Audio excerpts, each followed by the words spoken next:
Turn to another issue on those lines, but this is also dividing Democrats on the trail. You've said that there needs to be of reparations to descendants of slaves to compensate for years of slavery and discrimination against African Americans in this country. Take a listen to Bernie Sanders, one of your campaign rivals, at a CNN town hall when it was pointed out that you and Elizabeth Warren support some form of reparations. What do they mean? I'm not sure that anyone's very clear. What I've just said is that I think we must do everything that we can to address the massive level of disparity that exists in this country.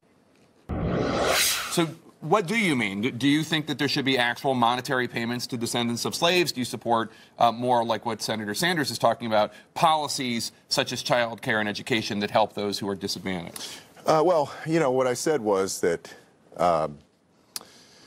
that I've long believed that this country should address slavery, the original sin of slavery, including by looking at reparations.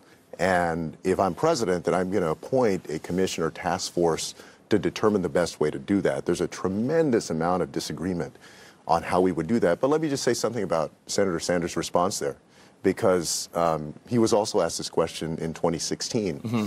What he said on The View, I think, the other day was that he didn't think the best way to address this was for the United States to write a check.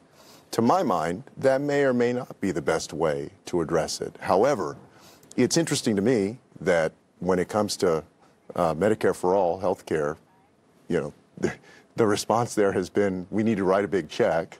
That when it comes to tuition-free or debt-free college, the answer has been, we need to write a big check.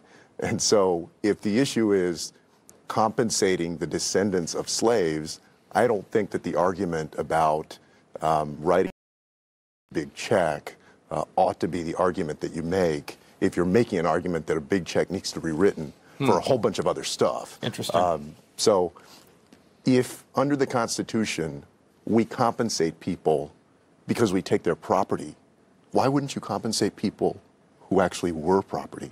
Interesting.